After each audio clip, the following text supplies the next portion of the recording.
Today is May 15th, 1997. I'm speaking to you from John Jay College of Criminal Justice. We are very pleased on this day to have an interview with Dr. Robert Merton, conducted by a former student, Albert Cohen. It is very much worth noting that this will be the first interview on oral history that Dr. Merton has granted, and we are extremely pleased to have him and Dr. Cohen this day. Thank you. Go ahead. Robert, in your the article that you wrote in this collection called The Legacy of Anomy Theory, Yes. you write at considerable length and detail about the role of microenvironments on the shaping of people's thinking, the ways they define problems, how they go about them, and so on. Specifically, by microenvironments, we mean the context of teachers and students and fellow students and so on, whom we deal with in face-to-face interaction, and that how shapes our thought. You deal with this subject mostly in relationship to the development of anomy theory, of which the founding document was, I think, 1937? SSNA. 38. In dealing with the elaboration of anomy theory, the contributions that students made to its further elaboration and so on. I don't recall that there is any discussion of that nature about the initial formulation of the paper itself, the first rather brief document called Social Structure and Anomy, which later on took on a life of its own and grew and grew and grew. But I've wondered about that. How do you have any reflections on the way in which your own encounters with teachers and students, so on, or whatever, bore upon the initial formulation of this rather powerful idea? Oh, I have a very, very distinct recollection, which I think is in part confirmed here and there by documentary materials. I wasn't fully aware of it at the time. This is in retrospect. It all started for me in the early 1930s when I was a graduate student at Harvard and became interested in what was emerging as a functional orientation in sociological thought, largely derivative from the functional work of Radcliffe Brown and Malinowski in anthropology, and deriving, in my opinion, ultimately from Durkheim. And so when I finished my own studies, formal studies as a graduate student, I wanted to develop a formal exposition of what functional analysis amounted to. And in the event, I did. And as was to be the case for the rest of my academic life, I developed it in lectures to students to begin with. So there was the microenvironment to begin with. Yeah. I don't know whether the year that you were in the course in which I presented that, do you recall whether I dealt with social structure and anomy? Oh, yes, I first encountered it during that course, 1939. And that's why I have distinguished between what I call oral publication, which, as the term suggests, means thinking it aloud in the presence of some audience, and printed publication. Publication, by the way, you may think that's an oxymoron. Oral publication seems to clash as a notion, but of course it doesn't. Publicare means to make public, and you can do it in any number of ways, including the current one, which is oral publication going on at this very moment. So how did that end up in SSNA, in my opinion, the following way?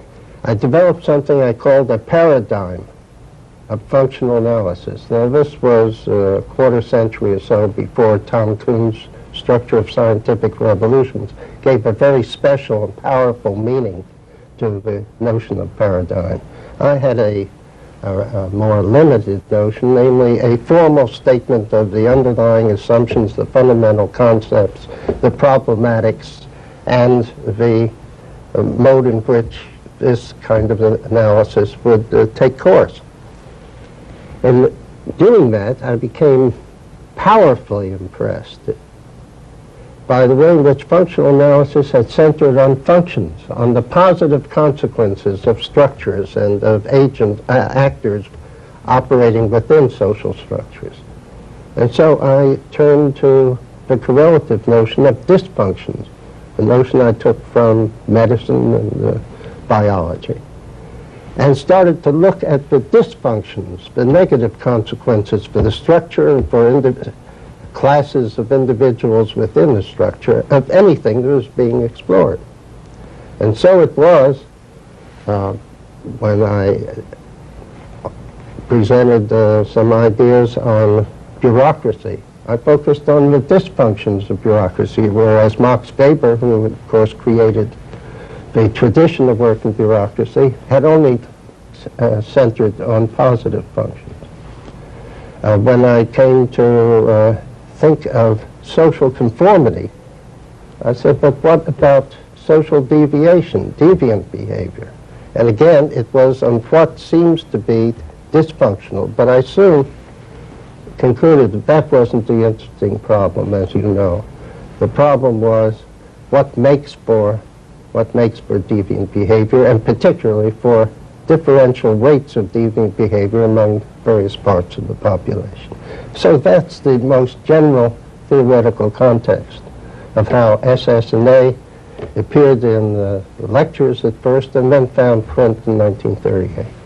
You mentioned, I think, like feudal societies, for example, where most people are poor, where discrepancies in wealth are enormous, and where deviance may be on a very small scale. And I remember, if I may harken back to my own first impressions when I first read Social Structure and Anomie. You make that point there. And to my mind, the principal meaning or intent, perhaps, of that essay was to talk about differences amongst systems. Yeah. Sort of cross-cultural, comparative sociology of deviance. And I thought, wow, this is great. But it's my impression that the theory has seldom been used that way. Most people think of it as a theory of deviance in the United States. There's no question, Al, that you've pinpointed an aspect of the original formulation, which is central to the original formulation, and secondly, that it was never followed up, either by me or in any substantial scale by others. If you go back to the various editions of SSNA, and there have been about 5 over a period of 20 years or so, I simply put the comparative analysis to one side, just as you declared. For what reasons? Simply because my style is not that of a comparativist. It is rather an effort to focus on the, what shall I say, the internal workings of a society and move in that direction. But the original paper starts with the comparative mode, just as you've outlined it. And it's an interesting, to me, an interesting example of a very widespread phenomenon in the history of science. Namely, the emergence of ideas that are carried a certain distance and then are lost in view and then are rediscovered, often independently and developed. In fact, two of my colleagues, Harriet Zuckerman, a sociologist, and Joshua Lederberg, a Nobel laureate biologist, had jointly published a paper called Post-Mature Discoveries to refer to that phenomenon, namely a discovery that could have been made. There were no obstacles to it, no technical obstacles. Time was right. No, it is, time is right is a cheap, meaningless, superficial evasion of the problem. It's discarding the problem too easily. You have to identify in what respects the time was not right. But I won't get into that. At any rate, in my case, you've said it all for me. My style of work was not comparativist. I was led to think of the comparative context. If I hadn't, it wouldn't have led me to the focus of American society as distinctive.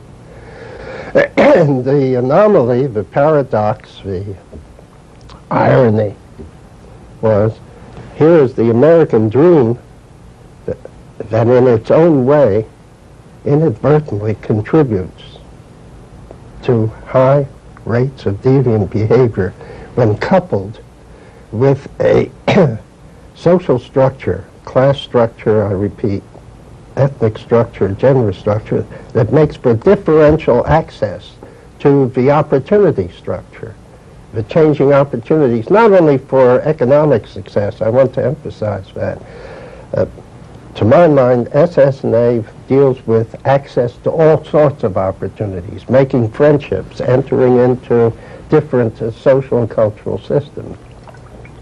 Put this discussion now in the framework of, quote, strain theory. Okay. I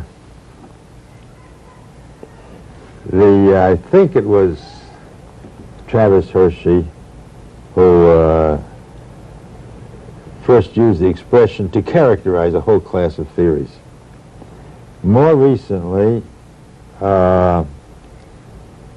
Agnew has been Robert Agnew has been talking about general strain theory, and these two contexts of use are very, very different. With respect to Agnew's work and his rather considerable, I guess, following, I was wondering what thoughts you might have regarding the placement of social structure and anomie as an instance of something called strain theory. I can elaborate on the question, but I won't prepare it too long. It would help me enormously, Al, if you were to take a minute or so to give your your understanding of the two kinds of strain theory. Not because I am publicly announcing my ignorance. I just finished the foreword to a forthcoming book called The Future of Anomie Theory.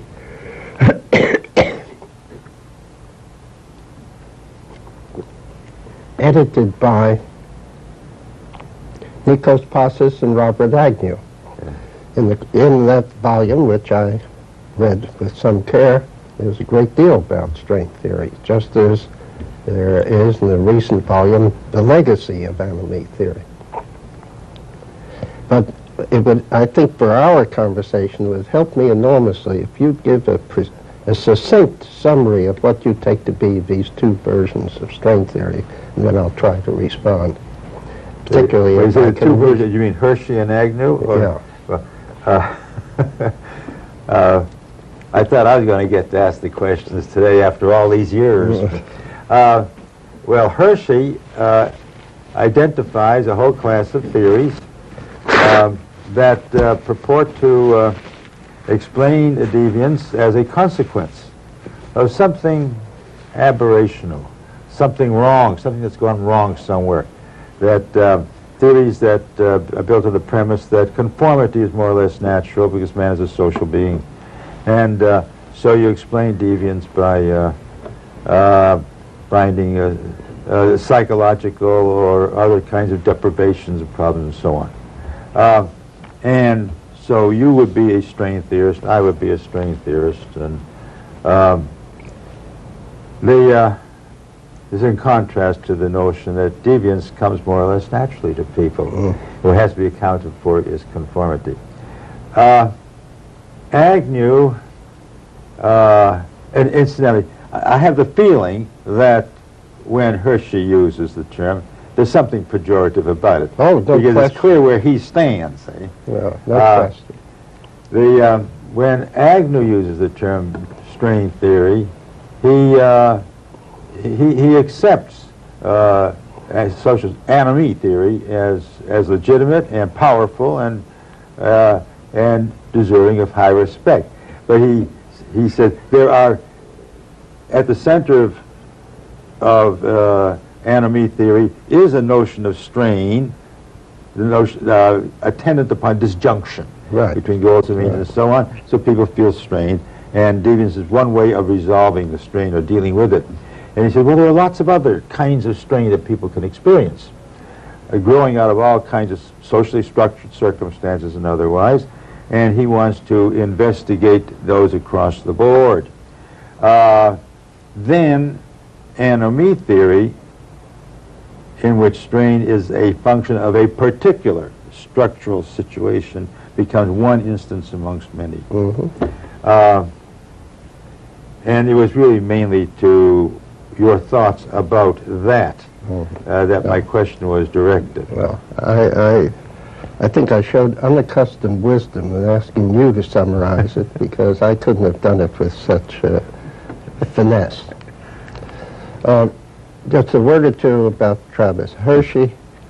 I think you captured the essential argument, and the reason I don't find it compelling or leading to any modification, let alone rejection of social structure anatomy thought, is that it is essentially an evaluated, judgmental remark that why do you make these assumptions? But the assumption is not there. The imputed assumption is not in social structure anatomy at all. That is to say, the modal response in social structure anatomy fourfold table, the very first one is conformity. That's right. And that is not assumed to be necessarily a psychological attribute again, but because social systems provide the bait, the reward systems, the reward and punishment systems to make for conformity. So his premise, which he imputes to me, is one that has no place in the original argument. So that's so much for Hershey. If he were here, I'm sure the conversation would go further. With regard to the Agnew, again, where I think you capture both the core of his argument precisely, I agree with that. I agree with the core of his argument. And the only departure that I would propose from what he is suggesting is that social structure anatomy is not that special a case, not that delimited a case. And let me try to elucidate that. You may recall, well, as I've been saying, every 5 or 10 years in print over a 50 or 60-year period now. Look, fellows, it's all in the original statement and in the subsequent paradigmatic essays on anatomy theory that I've put forward from time to time. It is all there. Namely, the theory is not introduced to account only for deviant behavior with regard to economic success. It is much more general than that. The very notion of opportunity structure, once it was introduced, namely as changes in the distribution and character of opportunities in the course of time, which has its own problematics, that I don't go into, what produces those changes in opportunity structure. But those don't refer only to economic matters. We have opportunities to find a mate, and that was one of the earliest applications I gave. When you have different distributions of men and women, what we used to call boys and girls, in a local community, you are influencing the opportunity structure, finding a suitable mate. They are not only the numbers of the two genders, the two sexes, but their class distribution, and a whole set of such problems. And so Peter Blau has been developing that over the past 20 or 30 years, that implication of opportunity structure theory. So my only difference with Robert Agnew is he, I think, is understandably focused on deviant behavior. But SSNA is not confined to phenomena of deviance. That was its source, that was its focus, but it is an effort to deal with differential access to differing opportunity structures. Now, we're at a point now, Al, I feel, where we need a seminar for at least a semester or a year or so to explore the question you've introduced, but I think it's important that you got it on the record, so to say, on this oral record. There have been papers on the application or applicability of anomie theory, opportunity structure theory, to with white-collar crime, more specifically the crimes and the deviance of organizations, or I would say collectivities. When I say collectivities, I'm emphasizing the fact that these organizations are socially treated as actors that do things. And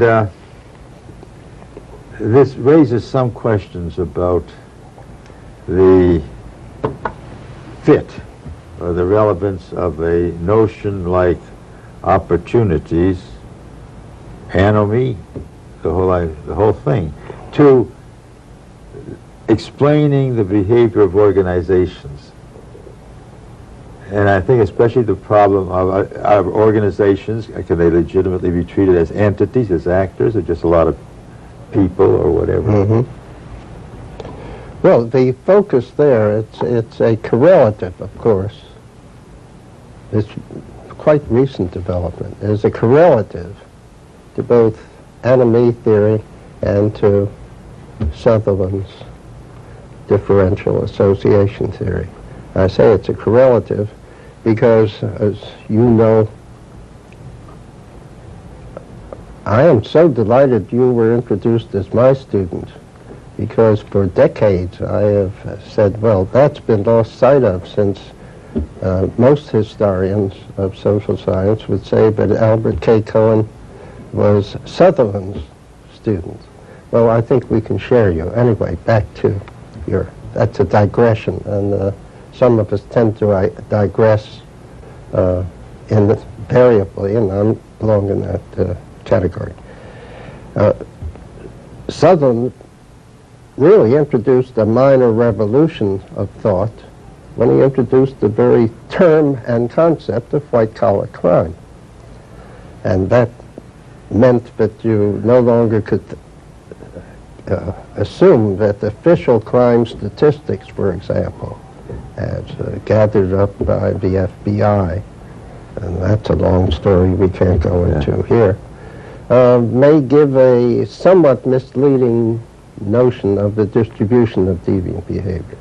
Now, with this new focus on deviant behavior of organizations rather than of individuals in certain social positions, combines organizational analysis and deviant theory, deviant behavior analysis. I think that in large degree, SSNA theory can in part be applied to those phenomena of organizational deviance.